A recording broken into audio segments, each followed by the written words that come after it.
সিলেটের গোলাপগঞ্জ উপজেলার ৭ নং লক্ষ্মণাবন্দ ইউনিয়নের বখতিয়ারঘাট এলাকায় গত রাতে একটি মর্মান্তিক দুর্ঘটনা ঘটেছে। এই গ্রামে টিলা দোষে একই পরিবারের ৬ জনের অকাল মৃত্যুর ঘটনা ঘটেছে এবং এই মৃত্যুতে এই বখতিয়ারঘাট গ্রামে এই মুহূর্তে আসলে শোকের ছায়া বইছে। আমরা এখানে এসে যেটি জানতে পারলাম যে এই গ্রামের মৃত আশিদ আলীর পুত্র মোহাম্মদ রিয়াজউদ্দিন, যার বয়স আনুমানিক ৫৫, তিনি তার স্ত্রী এবং ২ সন্তানকে নিয়ে গত রাতে আসলে প্রতিদিনকার মতোই রাতের খাবার দাবার শেষে ঘুমিয়ে পড়েছিলেন এবং রাত আনুমানিক ২টার দিকে হঠাৎ করেই তার ঘরের পিছনের যে টিলা সেটি ধসে পড়ে এবং সেটি ধসে পড়ার সাথে সাথেই তিনি রিয়াজউদ্দিন সহ তার স্ত্রী এবং ২ সন্তানের অকাল মৃত্যুর ঘটনা ঘটে। রিয়াজউদ্দিনের স্ত্রী রহিমা বেগম, যার আনুমানিক বয়স ৪০, তার মেয়ে সামিয়া, যার বয়স ১৪, ও ছেলে আলী আব্বাস, যার বয়স আনুমানিক ৯, তাদের আসলে ঘটনাস্থলেই মৃত্যু হয়, এমনটি আমাদেরকে এই এলাকার বা এই বাড়ির যারা বাসিন্দা আছেন তারা জানিয়েছেন। আমরা দর্শকদের জানিয়ে রাখতে চাই,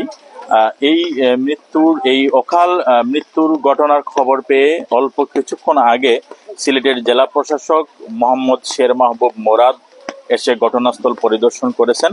তিনি এখানকার উপজেলা নির্বাহী অফিসার, ইউনিয়ন পরিষদের চেয়ারম্যান এবং এই বাড়ির বাসিন্দা যারা, তাদের সাথে কথা বলেছেন এবং একই সাথে তিনি ঘোষণা দিয়েছেন যে যারা মারা গেছেন এই পরিবারের জন্য, অর্থাৎ প্রত্যেকের জন্য ২০,০০০ টাকা করে মোট ৮০,০০০ টাকার একটি অনুদান তাদেরকে প্রদান করা হয়েছে এবং একই সাথে এই তাদের যে দাফন কাফনের যে খরচটি আছে সেটিও আসলে জেলা প্রশাসনের পক্ষ থেকে বহন করা হবে, এমনটি তিনি আমাদেরকে জানিয়েছেন। এবং জেলা প্রশাসক একই সাথে জানিয়েছেন যে তারা বারবার ঘোষণা দিয়েছিলেন, মাইকিং করেছিলেন যে টিলার পাশে যারা রয়েছেন, যারা বাস করছেন, তারা যেন এই এলাকা ছেড়ে বা এই বাড়ি ছেড়ে চলে যান, কিন্তু তারপরও আসলে মানুষজনকে সচেতন করা যায়নি, যে কারণে আসলে এ ধরনের দুর্ঘটনা ঘটেছে। এবং আমরা আরো জানতে পেরেছি যে এই একই টিলার দোষে গত বছর আরো একজনেরও মৃত্যুর ঘটনা ঘটেছিল।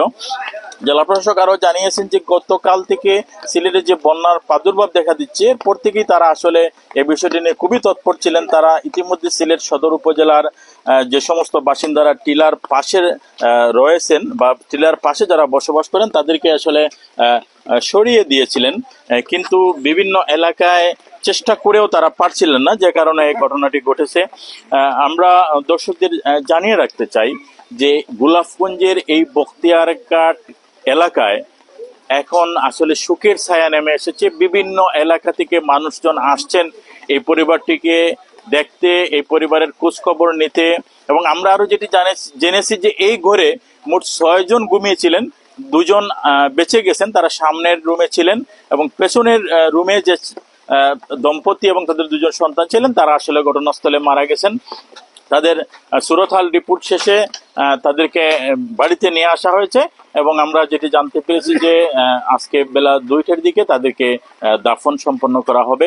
তো সিলেটের গোলাপগঞ্জ উপজেলার বখতিয়ারঘাট গ্রামের এই টিলা দোষে ৪ জনের মৃত্যুর ঘটনা নিয়ে এই ছিল আমার কাছে সর্বশেষ।